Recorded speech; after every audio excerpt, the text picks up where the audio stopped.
Hola, soy Yolanda Ruiz y esto es El Diván del Periodismo. También era un tema claramente que como ellos se dedican a restituir los restos de los desaparecidos de la dictadura, y ese era mi foco.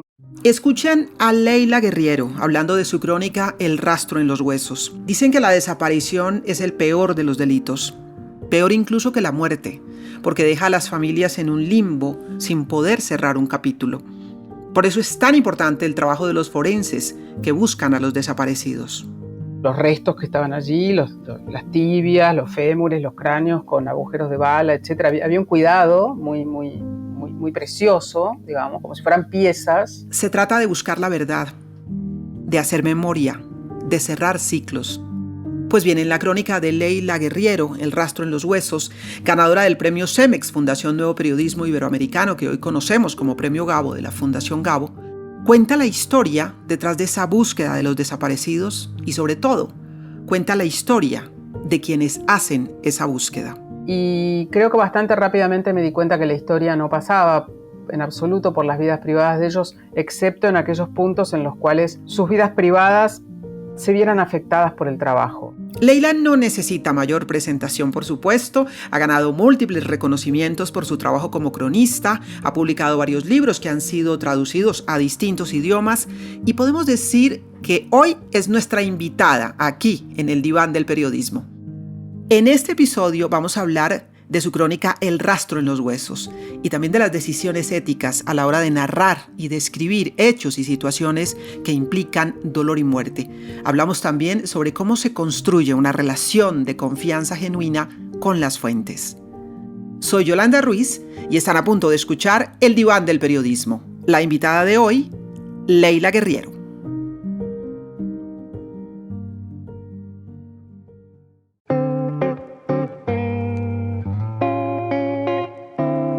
Aunque dice ella que aparece de tanto en tanto, pero la sentimos muy aquí, muy nuestra. Leila, bienvenida. Hola Yolanda, muchas gracias. ¿Cómo estás? Muy bien, y muy entusiasmada de hablar contigo sobre este trabajo, que tiene ya varios años, pero sigue siendo un referente permanente de quienes hacemos periodismo. Creo que además es la historia de quienes hicieron esa búsqueda, no solamente de las víctimas y de las familias, sino de quienes hicieron la búsqueda. Leila, cuéntanos un poquito la historia de esta crónica, ¿cómo llegaste a ella? Cuando yo propuse este texto tenía una duda, una primera dificultad, que era que el equipo argentino de antropología forense, sobre el que se cuenta, digamos, al cual se cuenta la historia en este texto, era muy reticente a recibir periodistas. No diría ariscos, diría reservados, prudentes, lo siguen siendo. Y yo la verdad es que no tenía ningún contacto con ellos. Y tampoco soy una periodista que se haya dedicado ni antes ni ahora específicamente al tema de los derechos humanos. Pertenezco como periodista y como ciudadana, pero no era específicamente el eje de mi trabajo, con lo cual yo no tenía ningún motivo para pensar que ellos conocieran lo que yo hacía. Y esa primera dificultad era una dificultad grande porque cuando yo propuse el tema a mi editora en ese momento, yo no había hecho todavía el contacto con los forenses, no sabía si me iban a recibir. Por supuesto, levanté el teléfono y llamé a las oficinas del equipo, o sea, el número que figuraba en la guía telefónica. No tenía ningún contacto especial. Y en ese momento me pasaron con la primera persona que aparece en el texto, que es una antropóloga llamada Patricia Bernardi.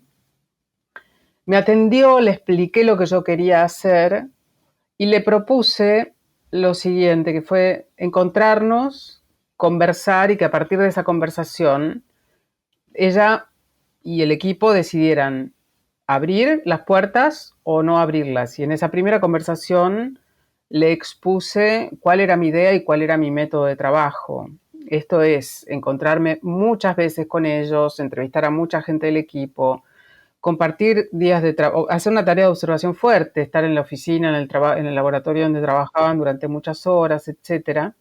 Y me dijo, bueno, vení al equipo dentro de 2 días, supongamos. Y recuerdo que fue entre trágico y cómico porque el día en que quedamos citadas con Patricia, las oficinas de ellos quedaban en ese momento muy cerca de mi casa, 5 o 6 estaciones de subterráneo. Y cuando salí de mi casa, que yo siempre salgo con mucho tiempo de anticipación, llovía a cántaros y llegué a la boca del metro y estaba cerrado por un paro sorpresivo.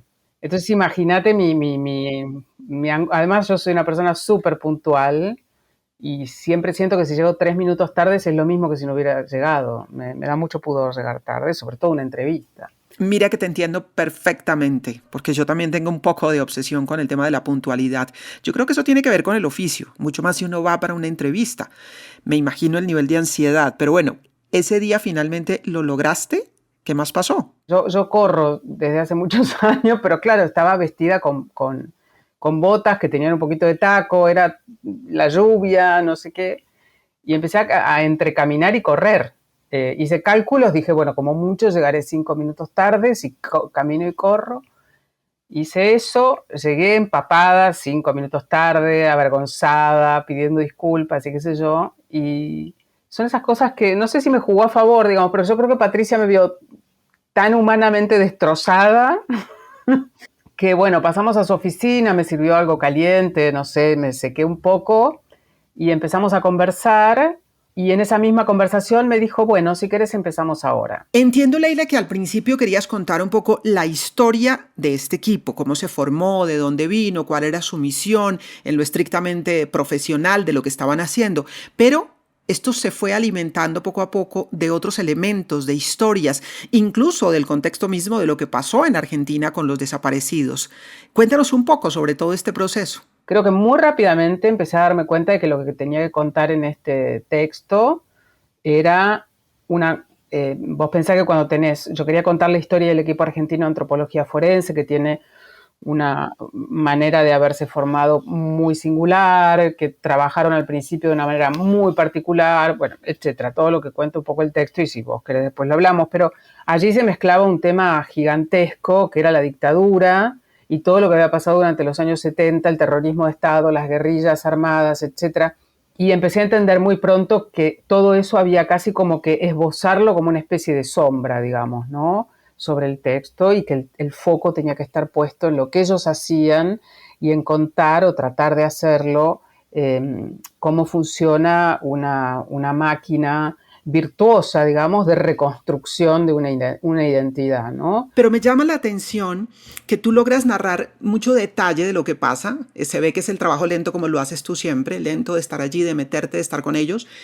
Y lo haces con una, no sé cuál es la palabra precisa, pero con una rigurosidad en el lenguaje, sin sobreadjetivar, que es un poco una tentación cuando se enfrenta a uno a episodios que tienen que ver con violencia o con situaciones extremas desde lo emocional. ¿Cómo llegaste al tono, a la manera de contar esta historia? Porque también digo yo, hay un poquito hasta de poesía de tanto en tanto. Tú citabas a Patricia y yo anoté por aquí. Patricia Bernardi está parada en el vano de la puerta. Tiene los ojos grandes, el pelo corto. Toma un fémur lacio y lo apoya sobre su muslo. Los huesos de mujer son gráciles. Y es verdad, los huesos de mujer son gráciles. Y yo creo que hay un poquito de poesía allí. Pero no es un lenguaje exagerado, es depurado. No, quería preguntarte sobre eso, porque no sé si tuviste dudas sobre cómo relatar esta historia. Tuve dudas, pero desde el punto de vista del contenido. Yo tenía, por ejemplo, mucho material de las vidas privadas de todos ellos, porque bueno, pasé 3 meses, digamos, trabajando con ellos, entonces y les pregunté por muchas cosas, no solo por el trabajo, y cuando empecé a escribir, en la primera versión había empezado a incluir muchos de los detalles de sus vidas privadas, que en ningún momento ellos me dijeron no las pongas, digamos.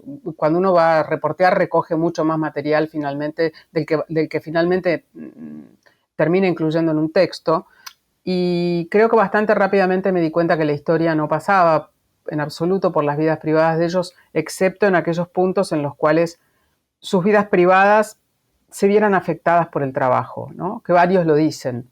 O se cuentan varias cosas, las pesadillas, el insomnio, la psoriasis que tiene otro de los chicos, Macos o Migliana, que dice que el trabajo tiene un montón digamos, de impacto en su vida privada, pero que nada de eso lo puede contar. O sea, digo, todo eso sí importaba para que se notara que es un trabajo que no es como cualquier trabajo, digamos, que no es estar cocinando en un restaurante agradable. Pero en cuanto al lenguaje, yo para entonces ya había escrito un libro que se llama Los suicidas del fin del mundo, unos años antes, 2 años antes más o menos. Yo siento que ahí en ese trabajo que hice en el libro hubo algo de cierto barroquismo que yo tenía antes que se filtró, se fue. Y esa historia también era una historia bastante tremebunda porque era la historia de un pueblo de la Patagonia donde se habían suicidado en 1 año y medio 12 personas muy jóvenes, casi una atrás de otra, ¿no? Una por mes prácticamente. Y yo rápidamente me di cuenta que a ese tsunami de desastres no había que agregarle prácticamente nada desde el lenguaje para que se notara que era un desastre. Siempre fui muy reticente a las notas sensibleras, a la escritura un poco que quiere como sobreactuar, ¿no?, la felicidad o la tragedia. Eso me parece que siempre es como una especie de sobreindicación de lectura al lector y me parece que el periodismo narrativo es el lugar de mostrar y no de decir. Entonces, a la hora de escribir el texto de los forenses había ya algo de esa parquedad que estaba muy arraigada en mi prosa, ya me sentía mucho más cómoda con esa parquedad, pero también tenía, sumado a eso, todas estas reticencias que siempre tuve en relación a colegas que cuentan estas situaciones de una manera un poco casi panfletaria, te diría, ¿no? Como los militares asesinos. Bueno, a ver, sí, lo sabemos, digamos. ¿Cómo lo podemos decir de otra manera también para que eso siga impactando, ¿no? Sí, total. Te cuento como anécdota que con colegas trabajábamos en la época del confinamiento en RCN y decidimos contar 40 historias de feminicidios en la cuarentena porque se multiplicaron los feminicidios. Sí, claro. Yo creo que en varios de nuestros países pasó lo mismo. Sí. Y nos pusimos el reto de contar esas historias sin adjetivos por la misma reflexión que tú haces. Es decir, ya es suficientemente dramático lo que ocurrió para que tú además digas horror, dramatismo, etcétera. Y fue al mismo tiempo retador, pero muy contar la historia sin necesidad de ponerle ningún adjetivo a eso, pues ayuda. Y eso es lo que tiene tu texto también, que no es que no los uses, pero son muy bien puestos en el lugar en donde debe estar. Y yo sí veo una dosis de poesía, pero quería decirte tú también cuando describes la sede del equipo argentino de antropología forense, hablas de los esqueletos bailando en las pizarras, ¿no? Y hablas de las fiestas latinoamericanas de la muerte. Acabamos de pasar justamente Día de Muertos, que es toda una fiesta en México y en otros países. Y de alguna manera tenemos como esa relación con la muerte que es dual, ¿no? O sea, que tiene una dosis, obviamente, de carga, sobre todo si es violenta, pero al mismo tiempo, y lo veo en esa línea, como un toque festivo, no sé si lo podemos decir de esa manera. Acá pasa algo muy raro y esto es como una acotación aparte, que es que en muchas ciudades, y acá en Buenos Aires sobre todo, los hoteles alojamiento, los hoteles de pareja más caros, están cerca de los cementerios. Es muy raro eso, ¿no? Como las cosas de la muerte y las cosas de la vida, podríamos decir. Sí. Extrañísimo. Una al lado de la otra. Pero bueno, esto es como un detalle, digamos. Pero la relación de la muerte con la muerte de los argentinos es muy distinta de la relación que tienen los mexicanos en este caso, que aquí es una relación de mucha pesadumbre, ¿no? De mucho duelo. Y creo que a partir precisamente del trabajo que han hecho, bueno, no solo los antropólogos forenses, sino todo un trabajo que se ha hecho en relación a los desaparecidos de la dictadura y todo esto, hay una gran conciencia de lo que significa, por lo menos en un número de la población, la necesidad de acompañar el muerto, de ver el muerto para poder cerrar un duelo, pero no se lo vive como una fiesta. Creo que todo esto que había, digamos, en el espacio de los forenses tiene que ver con el hecho de que ellos con los años se transformaron en algunas de las personas más cosmopolitas que yo conozco y por lo tanto también son un poco un crisol de todas esas maneras de ver la muerte y, por supuesto, cada uno de ellos lidia con su relación con la muerte de la manera en la que puede, haciendo posiblemente, en algunos casos, una amalgama de todas estas relaciones con la muerte que ven también en otras culturas. Ellos han trabajado muchísimo tiempo en México. Sabes que México, creo que hasta el año pasado, en años de democracia, se habían contabilizado algo así como 100.000 desaparecidos, todos en democracia, digamos, lo cual es un delirio. Y el equipo de antropología forense trabajó y trabaja en México, no solo en la desaparición de los estudiantes de Ayotzinapa, sino también en Ciudad Juárez, con los femicidios, etcétera, etcétera. Entonces la relación con ese país es muy fluida, digamos. Y claro, entrabas ahí y era un poco en esa oficina, ahora como te digo, están más asépticos, o sea, tienen como oficinas buenísimas, sin tanto amontonamiento y sin tantos adornitos, pero entrabas ahí y era un poco una mezcolanza de objetos y iconografías relacionadas con todo, no solo con la muerte, también con la vida, traídas de donde quieras, o sea, de Indonesia, de México, ¿no? Como estaba como muy lleno de eso, y también obviamente había dibujos de los sobrinos, de los hijos, qué sé yo, era un lugar de trabajo. Claro, pero cuando el trabajo tiene que ver con la muerte, pues al final termina uno metido allí como el médico o el odontólogo o los periodistas terminamos acumulando cosas que tienen que ver con lo que hacemos, al final, Sí, con lo que por hacemos. supuesto. Yo tengo, la única foto que hay en mi casa es la de mi editor adorado, Homero Alsina TVNet. No tengo ninguna otra foto. Y la gente viene y me pregunta y me dice, ¿es tu papá? No. Claro, tiene que ver con el trabajo, sin duda. Te quería preguntar sobre el momento de la exhumación. ¿Era para ti un momento clave poder estar en la exhumación después de acompañar durante meses el trabajo de los miembros del equipo forense? Ahí pudiste estar, pero no lo lograste para el otro momento, que también te parecía muy importante, el momento de la entrega de los restos a las familias. Háblame un poco de esos dos momentos, el que fue y el que no fue. Cuando yo armé esta especie de mapa del que te hablaba al principio, tuve un poco claro de que mi labor iba a ser tratar de reconstituir el funcionamiento del equipo argentino de antropología desde el momento en el que ellos empezaban a investigar los posibles destinos, digamos, de un desaparecido, hasta la forma en la que concretamente, en lo material, buscaban a ese desaparecido o esa desaparecida. El punto final era el cementerio.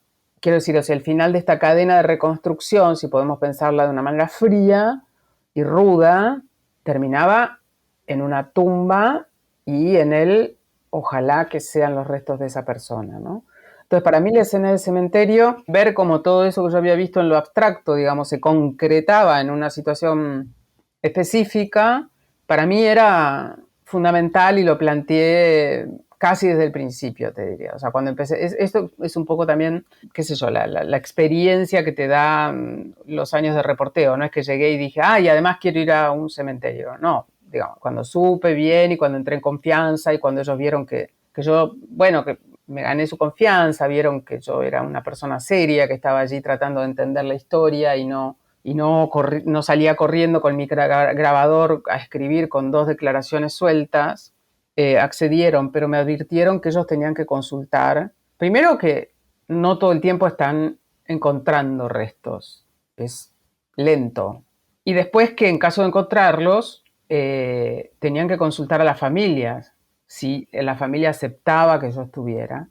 Y esta familia, que era la familia de 3 mujeres desaparecidas, a las que fueron a buscar al cementerio de La Plata, y la crónica no llega a decirlo porque terminamos ahí, pero finalmente eran las 3 desaparecidas que buscaban, accedió. Y lo que empezó a pasar después fue una cuestión externa, climática, digamos. Entonces empezó a postergar, siguió habiendo muy mal tiempo, hasta que, bueno, al final llegamos al momento, digamos, de la exhumación, en la cual estaba la familia, como se cuenta en el texto, estaban tranquilos, serenos, de hecho tenían una cámara de video y con esto estaban grabando la exhumación.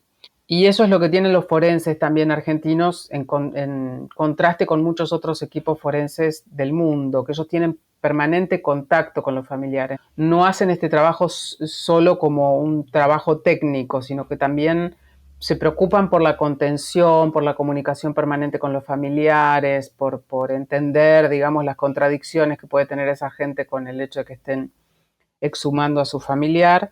Aceptaron eso, pero luego la etapa de restitución, que no tenía por qué ser la de esa familia, porque eso iba a demorar mucho, digamos, hasta que hicieran el ADN y todo esto, que podía ser la de otra familia, ninguna familia aceptó que yo estuviera en el momento de la restitución. ¿Viste con el tiempo la crónica, Leila? ¿Tú ves que hubieras hecho algo distinto eventualmente? Es decir, hay algo que no pudiste tener esa parte con las familias y lo entiendes y como tú dices es también el respetarlo, lo que quieren o no quieren.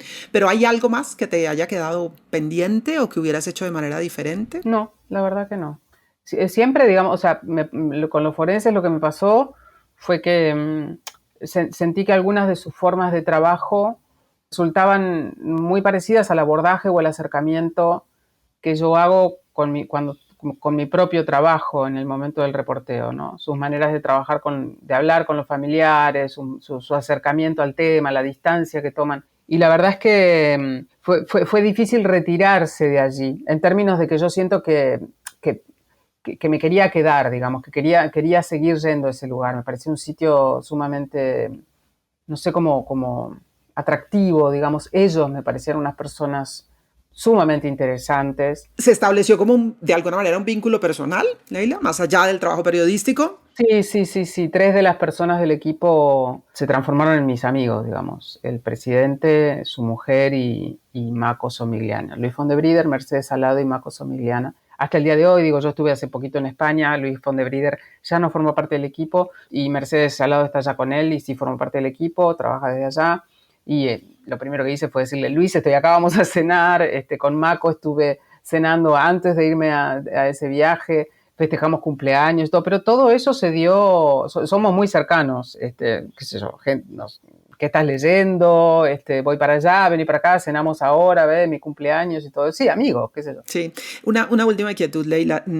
Tú cuentas en la historia esa reticencia que había de ellos frente a los periodistas. De hecho, hay una parte del texto donde Darío Olmo nos me cuentas dice, sí. exactamente, donde dice, un periodista es una persona que llega al tema, tiene que hacer una especie de curso intensivo, hacer su nota y es difícil que capte la complejidad.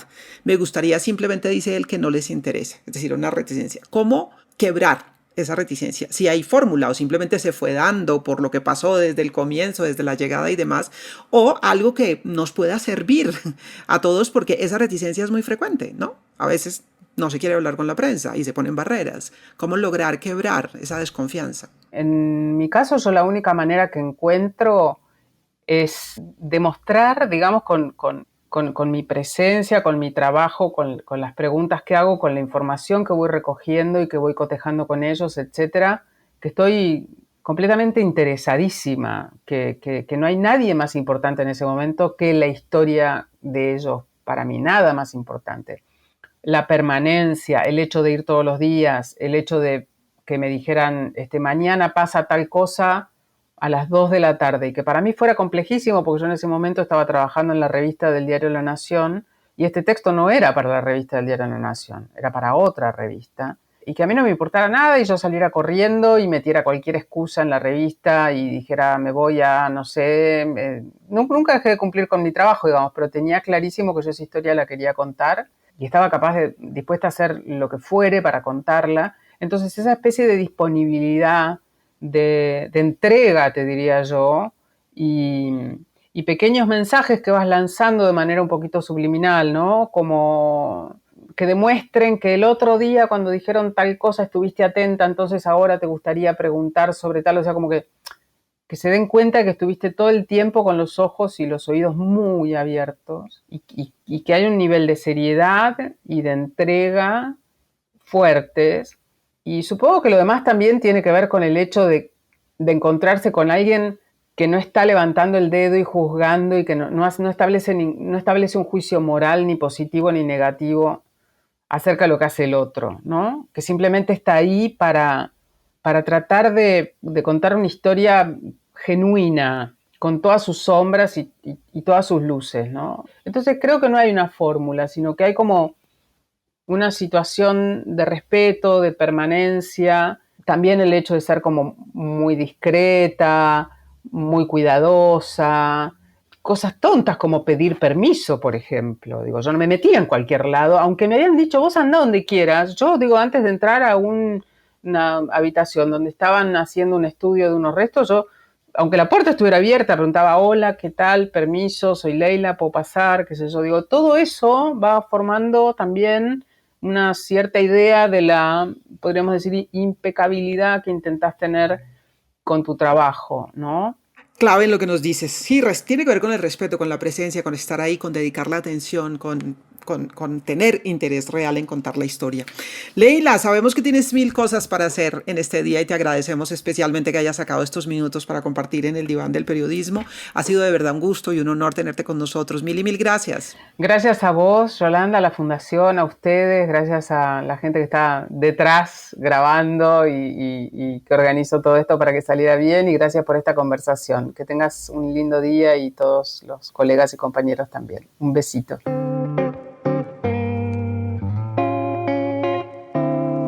Leila Guerriero, periodista argentina. Estábamos hablando hoy de esta historia muy particular, muy especial, El rastro en los huesos. Pasan los años y, como dice Leila, se retoman los talleres, lo volvemos a ver, lo volvemos a leer, porque aprendemos lecciones de periodismo allí. Y ha sido un gusto conversar con ella. Esto es El Diván del Periodismo. El Diván del Periodismo es un podcast de la Red Ética de la Fundación Gabo, dirigido por Daniel Marquínez y producido por Cartagena Federal, con Elkin Oliveros en la mezcla y Sebastián Duque en la producción. Karen Rojas se encarga de la coordinación editorial y Alejandra Vergara de la coordinación de distribución y comunicaciones. Este podcast es posible gracias al apoyo de los grupos Sura y Bancolombia y sus filiales en América Latina. Soy Yolanda Ruiz, conductora del Diván del Periodismo y corresponsable del Consultorio Ético. Gracias por escucharnos.